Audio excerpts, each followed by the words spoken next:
Good morning. তো তোমরা সবাই কেমন আছো? আশা করি তোমরা সবাই ভালো আছো, আর আমিও তো খুব ভালো আছি। জানবা লগ্না থেকে পাই। তো সকালে তোমাদের পরিবেশটা আমি দেখালাম, আর স্নান টান করে পুজো দেওয়া হয়ে গেছে, জামা কাপড় বাইরে মেলে দিয়েছি। আর আমার পুজো দেওয়া হয়ে গেছে, তো তোমাদের ভোগটা তোলার সময় ভাবলাম যে আমার ছোটো ছোটো ঠাকুরগুলো তোমাদেরকে দেখাই।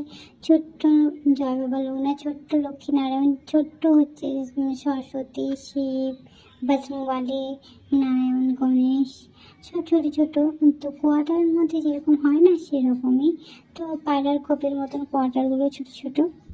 তো সেরকম করে আমাদের কোনো স্পেশাল ঠাকুর ঘর নেই, তো এর মধ্যে সাজিয়ে রেখেছি, তোমরা দেখতেই পাচ্ছ।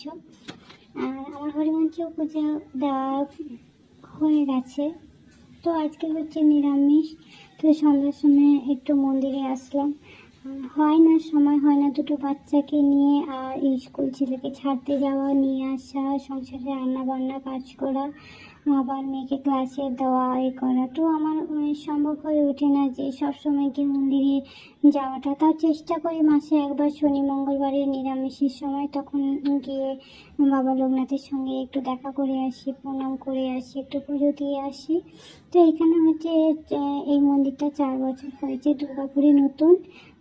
এই মন্দিরটা হওয়ার পর থেকে মানুষে শুনতে শুনতে তারপর এখানে অনেকেই আসছে এখানে পুজো দিতে। তো তোমরা এই মন্দিরটা দেখলেই বুঝতে পারবে যে দুর্গাপুরে কোথায়। তো খুব জাগ্রত মন্দির। 4 বছর হলে মন্দিরে পুরোহিতের গুলোর ব্যবহারও খুব সুন্দর, কোনো চাহিদা নেই যে দক্ষিণা এই ওই দিতে হবে, কোনো চাহিদা নেই, কোনো পয়সা দেয়নি। তোমরা মন সন্তুষ্ট হয়ে যেটুকু পারো দিতে পারো। তো কালী মায়ের মুখটা তোমাদের প্রথম দেখালাম। তো এইদিকে আছে হচ্ছে গণেশ, দেখো খুব সুন্দর দেখতে। তো তোমরা গণেশকে তোমাদেরকে দেখালাম। আর এই দিকটা আছে হচ্ছে রাম সীতা, বজরংবলী, আর হচ্ছে বজরংবলীর বাহন। তো আমাদের এখানে বলবো মানে শাক সবজিতে মানে এত বালি থাকে না, 2-3 বার করে ভালো করে ধুয়ে নিতে হয় বালতিতে, তারপরে ঝুড়িতে নিয়ে এসে বেসিনে ধুয়ে নিতে হয়। তো আমি তোমাদেরকে দেখালাম না, অনেকটা লং ভিডিও হয়ে যাবে। তো আমি জাস্ট ঝুড়িতে একবার ধুয়ে নিচ্ছি, সেটাই তোমাদেরকে আমি দেখিয়ে দিচ্ছি। তো আমি কুঁদরিগুলো ভালো করে সুর করে আলু ভাজির মতন কেটে নিয়েছি। এগুলো হচ্ছে কুঁদরি ভাজি করব।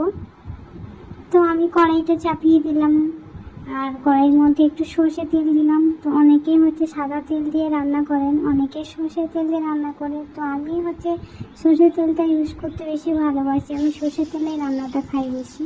আর সাদা তেলে আমি স্ন্যাক্স আরও রান্না করি। তো আমি পেঁয়াজ কুচি দিয়ে দিয়েছি। আর এখানে বেশি কিছু মশলা দেবো না, কারণ আমি কুঁদরিতে আছে নুন লঙ্কা আর হালকা হচ্ছে গুঁড়ো লঙ্কা আমি মাখিয়ে রেখেছিলাম, আর নুনটা ভালো করে কুঁদরিতে ঢুকেও যাবে আর রান্নাটা তাড়াতাড়িও হয়ে যাবে।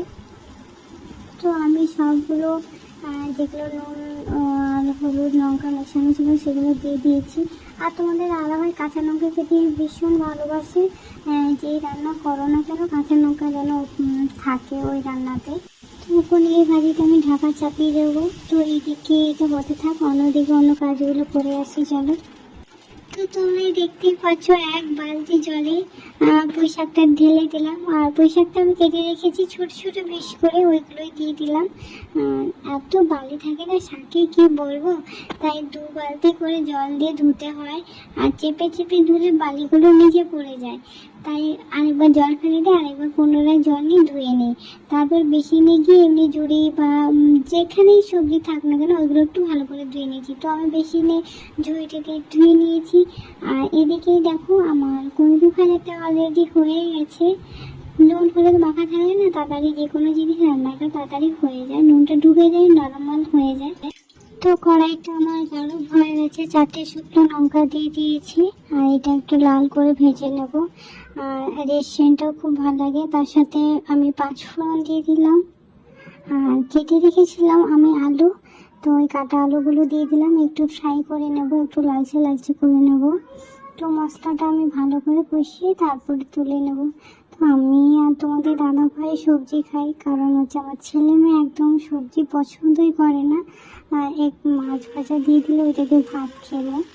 তো হ্যাঁ, সবজি খাই, মানে যেমন ঘি কলা ভাজা, পটল ভাজা, এরকম কিছু ভাজাভুজি করলে খাই, কিন্তু এইসব সবজি ও চচ্চড়ি, মাছের ঝোল এইসব একদম পছন্দ করে না। তো আমি পালং শাকটা তুলে নিয়েছি, এটা হচ্ছে ভালো করে ফ্রাই করবো কড়াতে। তো আমার মশলাটা কষাকষি হয়ে গেছে, আর শাকের ডাঁটনাগুলো খুব সুন্দর করে সেদ্ধ হয়ে গেছে।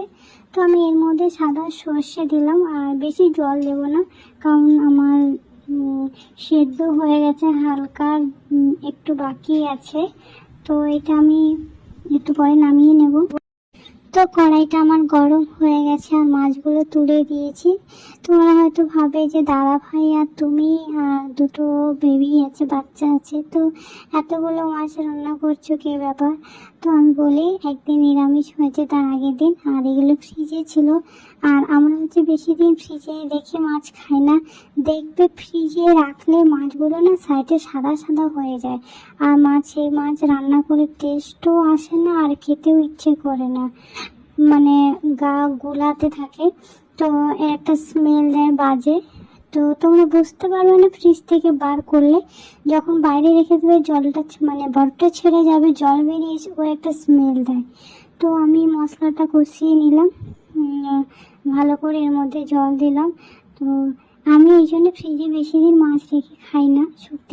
তো মাছের ঝোলটা ফুটে উঠেছে, মাছগুলো তুলে দিয়েছি।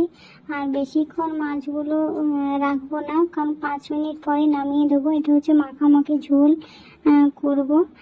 মাছগুলো একটু লেগে গিয়েছিল কড়াইতে। তো আমি বিকেল 4:30 বেজে গিয়েছে, বেরিয়ে পড়েছি, আর মেয়েকে ক্লাসে দিয়ে আসলাম। গাড়িটা চার্জ দেওয়া ভুলেই গেছি, স্কুল ছুটি পড়ে গেছে, আর ছেলেকে সেরকম স্কুলে নিয়ে যাওয়া হচ্ছে না, তাই চার্জ দিতেও ভুলে গেছি। তাই আজকে বাধ্য হয়ে হেঁটে হেঁটে যেতে হচ্ছে। আর এত মানে 4:30 বাজে, রোদের তাপটা এত গরম, কি বলবো, বলে বোঝাতে পারবো না। মাথায় ছাতা নিয়েছি, তাতেও গরম লাগছে। তো এখানে একটা মন্দির, দরজা বন্ধ করাই আছে, সেরকম তোমাদের দেখাতে পারলাম না। এখানে হচ্ছে পঞ্চমুখী বজরংবলী আছে। তো তোমরাই তো জানো আমি দুর্গাপুরে থাকি, তখন স্ট্রিটে থাকি, তোমরা আবার দেখে নাও, আর রাস্তাটা ভালো করে দেখে নিও। তো সকালে আমি 8:30টার সময় চলে এসেছি আমার মেয়ের স্কুলে মিটিং অ্যাটেন্ড করতে। তো সামার ভ্যাকেশানে কিছু আমাদের প্রজেক্ট দিয়েছিল, তো ওই সম্বন্ধে ম্যাম কীরকম হবে, কীরকম বৃত্তান্ত, ওইসব জানার জন্য মিটিংটা আমাদের ডেকেছিল। তো এখানে বাচ্চাকে নিয়ে আসতে পারো, স্টুডেন্টকে নর্মাল প্রপার ড্রেস পরিয়ে। আর কিছু রুলস আছে, যেমন গেট পাস না দেখালে গেটের ভেতরে ঢুকতে দেবে না, গ্রিন পাস না দেখালে ম্যাম অ্যাটেন্ড করবে না আপনাদেরকে, মানে আমরা যদি না নিয়ে যাই। তো মিটিংটা অ্যাটেন্ড হয়ে গেছে, আমাদের মিটিং হয়ে গেছে। আমাদের এখানে প্রতি মাসে একটা করে গার্জেন কল মিটিং হয়। আর এই স্কুলটা তো সবাই দেখেছো। তো ভেতরে সুইমিং পুল আছে, পার্ক আছে, কিন্তু ক্যামেরা অ্যালাউ নেই, তাই তোমাদেরকে দেখাতে পারছি না। ম্যামকে জিজ্ঞেস করেছিলাম, কিন্তু না, বলছে না, সরি, এটা দেখানো যাবে না। হ্যাঁ, ওয়েবসাইটে তোমরা সার্চ করলে তোমরা সব কিছু দেখতে পাবে। আর এত তাড়াহুড়া হয়ে গেছে, কে বলবে, এসে ছেলেমেয়েকে খাওয়ানো। আমি একটু টিফিন খেলাম, তোমার দাদাভাই খেলো, তো ঝট করে মাংস নিয়ে চলে এসছে। তো আমি ভাত এক সাইডে বসিয়ে দিয়েছি, আর এক ধারে স্ন্যাক্স ভেজে নিচ্ছি। তো আজকে বেশি কিছু রান্না করব না, কারণ মানে স্নান করে পুজো দিয়ে চলে গেছিলাম, তারপরে এসে রোদে রোদে এসে তো একটুখানি খেয়েছি, মাথাটা ধরে গেছে, রোদটা লেগে গেছে মাথায়। তো স্ন্যাক্স ভাজা আমার অলরেডি হয়ে। তো তোমরাই তো অনেক রকমের মাংস রান্না খেয়েছো। আজকের আমি পেঁয়াজ কুচি, গোটা রসুন, আদা পেস্ট, টমেটো দিয়ে রান্না করবো। তো গোটা রসুনের রান্নাটা অন্যরকম হয়, তো আমি সেটা তোমাদেরকে আমি দেখাবো যে গোটা রসুনের রান্নাটা কীরকম খেতে লাগে। তো আমি এই গোটা রসুনের রান্নাটা আমি একজনের কাছ থেকে শিখেছি। তো খাওয়ার সময় ভাবলাম যে গোটা রসুনে রান্না করছে, খাবারটা কেমন লাগবে। আর রসুনের মানে ফুটগুলো এত নরম হয়ে গেছিলো, কি বলবো, মানে জিভে যেতেই গলে গেছে। আর এত সুন্দর টেস্ট বলার মতো নয়। তো আমি সবই গোটা গোটা দিয়েছি, কাঁচা মানে পেঁয়াজ কেটে দিয়েছি, আর গোটা রসুন দিয়েছি, আর শুধু আদাটা আমি পেস্ট করে দিয়েছি। আর মানে কি বলবো, এত সুন্দর টেস্ট কেউ দিতে পারে। তোমরা যদি কেউ বাড়িতে বানিয়ে খাও না, আমাকে কমেন্টে জানানো দরকার নেই, শুধু তুমি জানো যে হ্যাঁ খেতে মজা লাগছে। মানে এত সুন্দর খাবারটা আর কি। তো বন্ধুরা, তোমরা যদি কেউ হলিডে ঘুরতে যাও তো প্লিজ কমেন্ট করে জানিও। তো তোমাদের সঙ্গে কথা বলতে বলতে আমার চিকেন রান্না হয়ে এসেছে। তো তোমরা যদি খেতে চাও তো ঝটপট চলে আসো। এই যে একটা ঠ্যাং বাইরে বেরিয়ে পড়েছে। তো আমারও রান্না হয়ে গেছে, আর এটা হচ্ছে আমার ছেলে রান্না। তো ভিডিওটা এই পর্যন্ত। যদি কারো ভালো লেগে থাকে তো লাইক কমেন্ট শেয়ার করবেন। Tata, bye bye. আর তোমরা সবাই গরমে সাবধানে থেকো, ভালোভাবে থেকো, নিজের খেয়াল রেখো, আর বেশি বাইরে বেরিয়েও না, যা গরম। আর হলিডে পুরো সুন্দরভাবে সবাই কাটিয়ে। Tata, bye by.